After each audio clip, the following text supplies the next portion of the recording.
Sprint race here, the 10th event of A1GP World Cup of Motorsport.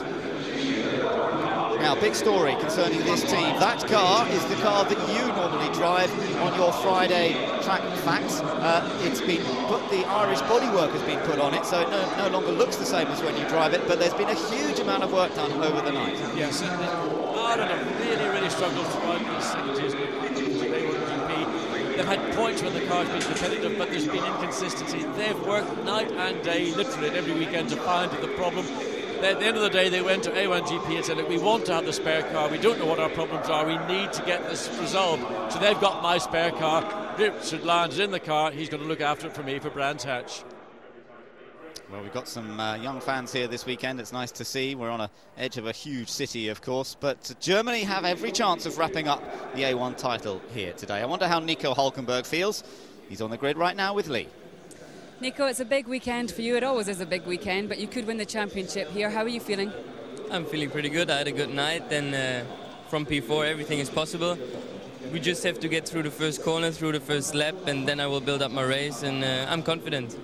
Were there problems with the car in qualifying, or was it just taking a bit longer, or why P4? Because usually you're much further up. Yeah, we had a bit of traffic in Q4. Q3, and in Q4 I didn't put the sectors together, but I think we sorted it out and it should be good for today. Have a great day. Thank you. Well, it's funny, isn't it? Yes, we all sort of expect him nowadays to be on pole position because of his remarkable record in A1GP. China host nation. Let's hear from driver Frankie Cheng. Frankie, you've had a few races off. You're back in A1, back in the China car, and at this, another of your home events. Yeah, absolutely. I'm really delighted to be offered a chance by Team China and to represent Team China Racing Shanghai. Now, I know that it was a bit of a surprise for you, and you've got such a busy time at the moment. You're driving in a lot of cars. What was it like to be back in this one? Really, it's not easy, particularly we were having some problem with in the rookie session with tires, so we lost quite a lot of valuable times. So we started back off, but we are just catching them now. So. And you actually haven't driven at this circuit until this weekend, is that right? Absolutely, it's really funny to say, being a Chinese, but now I've never been racing in Shanghai. But I'm delighted to be able to race in Shanghai. It's really good for my future. Well, enjoy your day today. Thank you. Frankie Cheng, always cheerful. He's got a lot of support here today, obviously. The Chinese crowd beginning to pack into that grandstand. But nearer the front of the grid, Jonathan Somerton for the USA. I wonder how he's going to go from third place. It was an excellent effort in qualifying. He really did challenge for pole position. But now he's got to try and hold on to that third place, perhaps take another podium finish. Nico Hulkenberg alongside him. He starts fourth. And Germany, of course, in with a shout at actually winning the championship in this race. But to do that, they'd have to finish ahead of this car, New Zealand. And Johnny Reid looks in fine fighting form here this weekend. Thought he would have pole, didn't quite work out, but still in great shape. He's going to take the fight here to Robbie Kerr.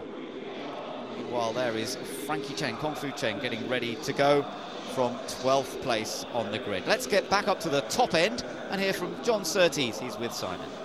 John, I know you've always been a real big supporter of Robbie Kerr, and today it really looks like he's got his great chance. Well, you know, Robbie Kerr has been right up the front there so many times in this series, but you know, he hasn't had the best of luck. But certainly yesterday he put it all together nicely, and I'll be keeping my fingers crossed. And obviously a great fillip. We came off the back of the win for Ollie. The other Ollie, young Oliver Turvey, did a fantastic job in the rookie session, and we go to Brands Hatch. Well, I was very pleased about that, because I've always tried to see whether we could use A1 very much as a ladder to international recognition for young drivers, and bringing young Oliver Turvey in straight from virtually BMW was a little bit of a chance, but he's so sensible and he did a wonderful job for us. Thank you, John. Have a great race. Thank you. This is how all of the cars line up on the grid for the sprint race, and it's Great Britain that starts from pole position. It's the first pole for Great Britain in some 13 A1GP events. New Zealand will start alongside them on the front row with Johnny Reid, and then a superb USA third, Germany in fourth place, India in their best ever fifth ahead of Switzerland sixth, France starts seventh ahead of Malaysia in eighth, Canada ninth with Sean McIntosh back at the wheel, Enrico Tocacello 10th for Italy. Then it's South Africa and China on the sixth row, the seventh row Indonesia and the Netherlands, and on row 8 Brazil with a new driver, Vitor Meira, with Mexico alongside, new man there too, Sergio Perez. Ireland's Richard Lyon starts 17th ahead of Portugal. We've got Lebanon in 19th, the Czech Republic 20th, and at the back Australia and Pakistan. 22 cars to do battle in 10 laps around this Shanghai circuit, a shorter version of the track than was used last. The safety car keeps them nice and slow as they approach turn 14 here at Shanghai, and we prepare for the 10-lap sprint race. Great Britain on pole position. We're looking from Team Germany's point of view in 4th there.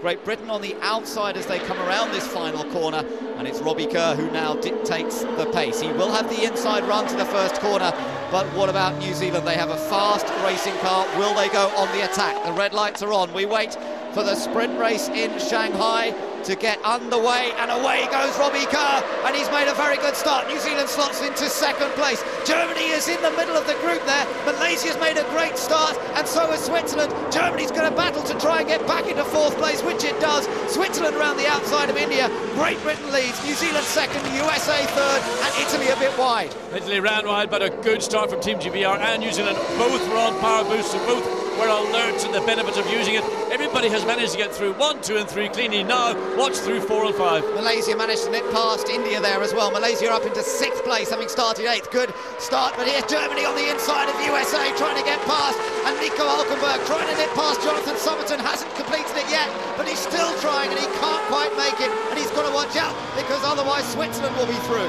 Indeed, and Jonathan Somerton did not want to vacate that 3rd place under a lot of pressure coming around turn 6, but he managed to hold track position.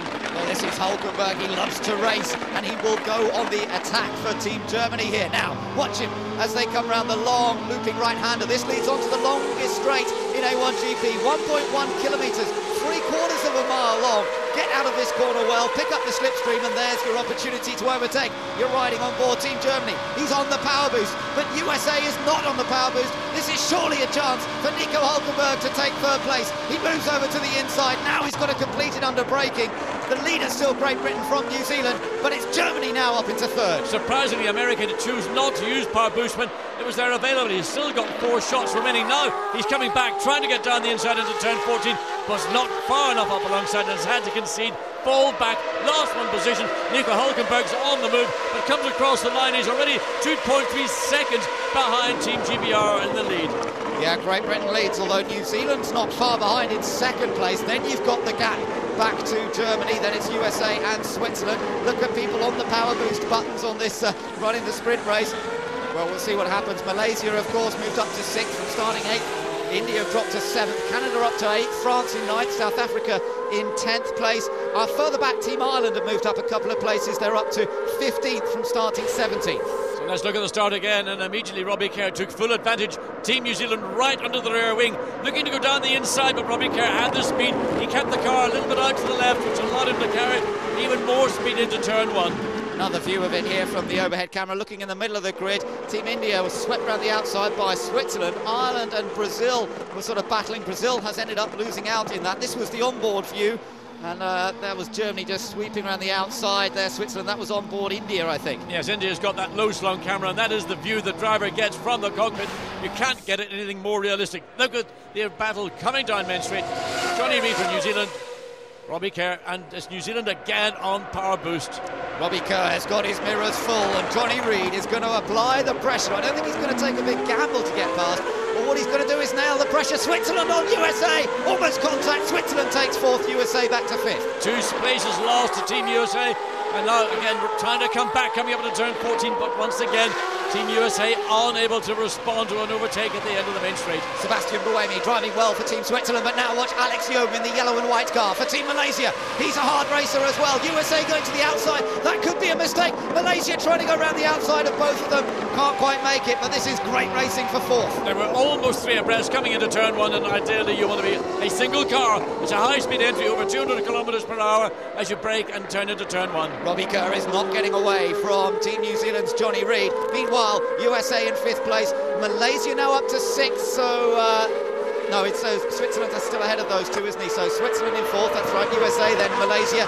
India still 7th, Canada 8th, France 9th, South Africa 10th. Ireland has gained another place Meanwhile, they're up to 14th position. This is certainly a boost for those mechanics who only had 3 hours sleep last night. Team Ireland up to 14th. There's a battle going on at the front, but there's a battle going on behind the third of these 3 cars. That car, Malaysia, then it's India, France, India, Canada, France, South Africa, absolutely joined together. Lorraine Carthagena desperate to find a way past the low-wing setup car of Team Malaysia. Alex Jung told us we took wing off because we want to be quick here down the main straight. That's going to be our advantage. We may not be so quick around the twistier parts of the track, but we can maintain and consolidate here on the main straight. Well, power boost still available to both drivers. Doesn't look as though they're using it as yet. Heading down towards the hairpin. India not close enough, although Malaysia makes a little mistake under braking. He manages to recover it. There was almost an opportunity there, although Carthagena wasn't quite close enough to take advantage. So a breathless start, 7 laps to go through the final turn 14, onto the main straight, and the bulk of the field really, Malaysia, India, Canada, France, South Africa, Italy, Netherlands, China, Ireland up to 14th, having started in 17th. So this is good racing, and we'll keep an eye on it as we go through the rest of this one. The sprint race, though, determines your grid position for the feature. So if you take a big gamble and go off the road, you could end up right at the back for the start of the long feature race. So you've got to be careful. Team India still up there in 7th place. Remember, India looking for their first ever podium. 7th is the best they finished, and that was in a feature race. So this would still be their best sprint race finish if they can stay where they are right now. And you're riding on board Team India's car, following again the yellow and white of Team Malaysia. Just balancing the car. This is Team India we're on board with through turn 6 then. Parts 7 and 8. You want to use part 7 to set the car up for part 8. It's about good exit speed off turn 8 that gives you the benefit, the run up into turn 9. You can get alongside somebody. If you do that, you can take the corner away. Last lap, Team Portugal made a mistake somewhere. They've lost a few places, back down to 21st position for Charles Urbano, who's making his debut for the team. But up front, it's still Great Britain leading by 0.8 of a second from New Zealand. Then that gap back to Germany. Germany pretty quick on that last lap, and slightly quicker than the race leaders. So Germany will try and close up to the top 2. Yeah, you can just see there Hulkenberg is beginning to close on the top 2. Then it's Switzerland, followed by USA, and then this long line: Malaysia, India, Canada, France, South Africa, Italy, Netherlands, China, and then Ireland. Yes, noticing a lot of the cars that are running that lower rear wing setting, that their cars are not as stable under braking as they come into turn 12 at the end of the straight as those that are carrying that little bit more wing. So it's a balance between stability and top speed, and the mix and match. Malaysia's got less wing, India's got a little bit more, and the balances, they're still in the same positions. Ireland's close to the back of Team China as they came down the start-finish straight there. Ireland has made some progress in this race already, and they're looking for more positions if possible to boost their position on the grid for the sprint, for the feature race later. There's the gap back to Switzerland and the USA. Then Malaysia still protecting from Team India. Alex Jung, initial early run was very positive, but now looks as though he's not able to quite capitalise on that. He lost some time on one lap, and now he's got to protect position from India. Indeed, and I think part of the reason is that going with a very low rear wing down our setup is that the car's probably sliding around too much. If the ambient temperatures have been a little bit higher and there's a little bit more grip coming from the racetrack, that wing setup maybe would have worked more to the advantage of Malaysia. But India's been unable to challenge Malaysia in any meaningful way. There's been a couple of sniffs in various parts of the racetrack, but nothing that has given, I'm just looking at Narayan Karthikeyan for India, the opportunity to get alongside and take away the 6th place from Malaysia, the final point scoring position in this sprint race. The top 3 had virtually identical lap times, all 1 minute 36.2 something on that last lap. So Great Britain, New Zealand and Germany all very, very evenly matched in the early part of this sprint race. Nothing much to choose between them. India again closing up under braking. Netherlands on Italy here. This is for position for 11th place. The youngster, Renger van der Zande, makes a lovely move on Enrico Toccocello, one of the more experienced competitors. Race winner in China, in Beijing earlier. And in fact, both those cars, of course, won races in Beijing when we visited China before Christmas. And now there they are battling over 11th position. Well, it was a well-judged overtaking manoeuvre by Renger van der Zande on the much more experienced Enrico Toccocello. He gets the position, puts himself now up into 11th place. But of course, a long way from being in a point-scoring position as we look at China, Frankie Cheng. And he's got problems behind him because Ireland, Richard Lyons, running the car that is the spare car for A1GP at every event.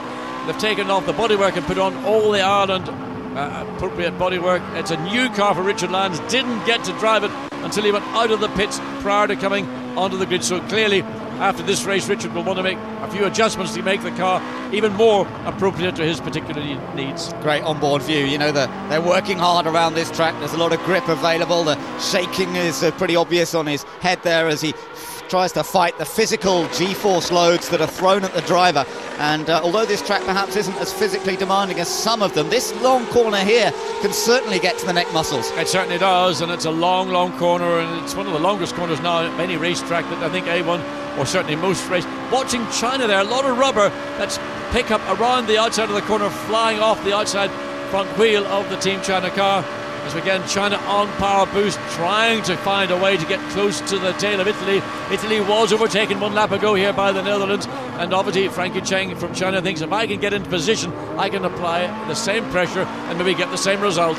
There's just been a very good lap from Team GBR, race leader, and he's suddenly opened up a another half-second advantage over New Zealand. Now 1.6 seconds the gap, first to second. So Robbie Kerr's just put in a very good lap compared to those around him. Meanwhile, Germany's got a little closer to the back of New Zealand. I think New Zealand's going to settle for second. They'd be pretty happy with that. We're still riding here with China. What a great camera position, looking now into the cockpit, the face of Frankie Cheng. And of course, just behind is the Team Ireland car of Richard Lyons. But there is the race leader with a 1.6 second advantage over Team New Zealand. Johnny Reid in second place, and behind him Nico Hulkenberg a further 1.4 seconds behind. So we've now really got a situation which is fairly stable. Unlikely to see very much change of position with 4 laps to go, certainly between the first 3, and in fact with Switzerland pretty much safely ensconced in 4th place. But still pressure could come from Jonathan Somerton, who could clearly have a car that wasn't the car that he had in qualifying. The change of weather conditions maybe catching the less experienced young American driver out more than others. Yeah, that's quite right. Perhaps it did. But the car seems to be coming back for him now. He seems to be lapping quite quickly, so it makes you wonder whether they almost set it up for a race distance. France had a little bit of a view of a lock-up from Canada's Sean McIntosh there, but I don't think he was quite able to take advantage of it. No, and again, through turn 2, down, you drop very abruptly downhill. As we go now back to the end of the straight, Jonathan Somerton gathering up the Team USA car. Oh! That's France trying to get past Canada, and he so nearly threw it away there, Jean-Carl Vernet. He did well to gather it together. I mean, that was pretty amazing. The car pointing 45 degrees to the wrong direction. He needed to be turning right, he was turning left, but good car control from Jean-Carl Vernet to make sure no contact with Canada, and also keeps the car on the track. There's the problem. He's got a tyre, he's shredded. He's had a lockup, a major lockup as a consequence of that, and he's now gone off track in turn 1. He's got a broken front wing as well. There must have been contact we didn't see. No, there wasn't. I think Canada had a puncture as well. I think Sean McIntosh was in trouble. They made contact somewhere, John, you're right, and a rear tyre puncture on the Canadian. I wonder, was that going into turn 14? Maybe that was Canada and France getting together. We didn't see any contact. That was obvious. And turn, here we go. Now this is where he pulls out, gets so close, and now what was that all about? Well, whether he misread the slipstream, that has been known, or whether... Well, in fact, Sean McIntosh, last season, was involved in a similar incident. Very, very strange, getting so close to another car, and then that's the consequence. He hits the rear of the Team Canada car, the wing comes off, the wing comes back from the France car. Look, the Team France, they are absolutely... Well, I can't even think what they're thinking. No, I know, that is such a shame, and for Vernet, who spun out in Mexico, was doing a good job here. That really is very disappointing, and for Canada too, they were desperate for a solid top 10 finish here. That was a bit of a strange one, I have to say. They're out of the top 10, and that means that South Africa will move up into 8th position. Now there is South Africa, and pressure from the Netherlands. So these are now 8th, 9th and 10th. Not in the points, because remember the sprint race only pays points to 6th. But what it does mean is they're potentially then in a points-paying position in the feature race. So these guys will all be very grateful that move happened. But it's a great shame to lose both Canada and France. It is, but that's what happens when you get close racing. And we saw Jean-Carl Vernet getting right under the rear wing of the Team Canada car. And then all of a sudden there was a contact, and there was no obvious reasons. It doesn't look like it was a misjudgment. Something clearly didn't go as per plan, and it's taken out Canada and France. So Alan van der Merwe for South Africa, he's boosted up into 8th position now, and there is the stricken French car at the side of the road. The yellow flag still waving down there, obviously, so no overtaking on that section. Only 2 laps to go, less than 2 laps to go now for race leader Great Britain. The lead was 1.6 seconds, it's now down to 1.1, but that should be a reasonable margin for Robbie Kerr to protect. And there can see he's got quite a decent length of lead over New Zealand. Germany still running in third place, remember. All important information gathering, because they all want to test each other's race pace when it comes to the feature this afternoon. Well, the race pace, the fastest lap of this race so far, has gone to Team New Zealand on lap 7. So Johnny Reid on that 7th, that was pretty quick, and he has drawn up to, it was 1.1 seconds as they came across the line, and that was at the end of lap 7, so they're on lap 8, so 2 laps to go. But it is time running out for New Zealand. They want to be in the front row of the grid, which they automatically will be should they finish second. The only difference is they will be on the right-hand side of the racetrack for the standing start, as opposed to the left for the start of this sprint race. On to the last lap. We're watching Jonathan Somerton's performance here from 5th place. He's chasing after Team Switzerland in 4th position. But Robbie Kerr leads for Great Britain. Could he be on for his first ever win in A1GP and make it back-to-back victories for Team Great Britain? Winners in Mexico last time out. Robbie will not count on it until he crosses the line. I tell you, he's led plenty of laps in A1GP, but he's never won a race, and he won't count this one done until he crosses that line. Meanwhile, USA still keeping the pressure on. Well, Robbie Kerr with half a lap effectively to go, and there he goes, and he's under pressure. Team New Zealand have now got that advantage down to just under the second, and Johnny Reid clearly is prepared to take this race down to the last corner, because the gap is, well, you barely, how could you count what is 0.9 of a second in terms of distance? If he gets into the slipstream of the Team GBR car, he's got to get himself here precisely where he needs to be, not to lose out from the front of the car with the aerodynamics, but so he can get down to the end of the straight. It's going to be interesting at the end of turn 12 whether he's going to take a punt or not. Yeah, and they're both on the power boost as they head down that long, long straight. For New Zealand, there's nothing to lose here. Keep the pressure on, thinks Johnny Reid, and maybe Robbie Kerr will make a mistake, but he's neat on the brakes into the hairpin. There's one more corner to go. For Robbie Kerr, who was a leader at the first ever event at Brands Hatch when the battery broke and it put him out of a potential winning situation. Finally, it comes good for Robbie Kerr. He wins in A1GP. It's back-to-back victories for Team GBR, and Robbie has finally got the monkey off his back. He is victorious in A1GP, and that will mean a huge amount to him. Well, fantastic result there for Robbie Kerr, the team over the moon, of course, and, well, a sense of relief, I'm sure, as well, for him, having taken this victory. There's Nico Hülkenberg, and of course still leading the points, and so close now to wrapping up the title in the feature race this afternoon. New Zealand gained a point on Germany by finishing ahead of them. But what a moment this is for Robbie Kerr, a very special moment after all his trials and tribulations. The man who led at the very first meeting at Brands Hatch in season 1, only for the car to break down.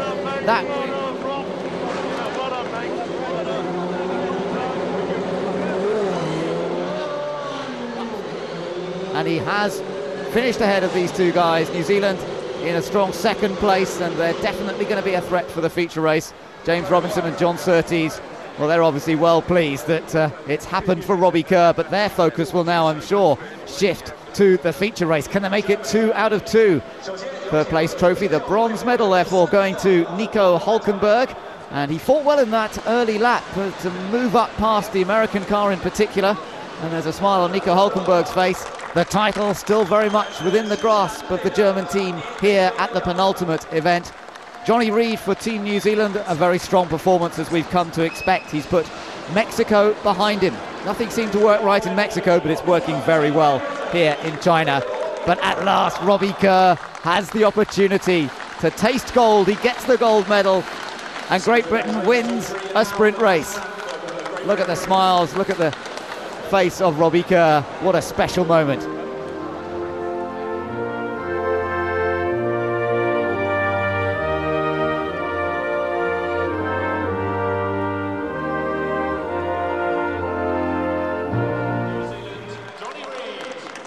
We did it all the hard work yesterday, getting it on P1, and then just got to keep it steady throughout the race, and that's what we did. Nice consistent pace, and finally we've got one. We've got a great car, so I'm very confident over the longer race, and the team do a fantastic job, so I have every reason to be confident for the feature. Start was not too good actually. I got in the ref limiter, and then I didn't lose the place, and then I I catched up USA, Jonathan, at the end of the straight, so that was good. Confirmation of the result of the sprint race. Victory for Great Britain ahead of New Zealand with Germany third. Switzerland in a very strong fourth place. USA a little disappointed to drop back a couple of places but still in fifth. Sixth for Malaysia, seventh for India, then South Africa in eighth, the Netherlands in ninth, and 10th place for Team Italy. 11th just outside what could be a point scoring position in the feature race. Team China, the host nation, so let's see whether they can move up a bit later on in the day. Good improvement for Team Ireland, up to 12th place in some quick laps during the race, ahead of Indonesia, Brazil and Mexico. Australia gained a few places, up to 16th. Then the Czech Republic, Lebanon, Portugal, then Pakistan, and of course the two cars that we lost from the race, Canada and France. New Zealand have ended up with the fastest lap.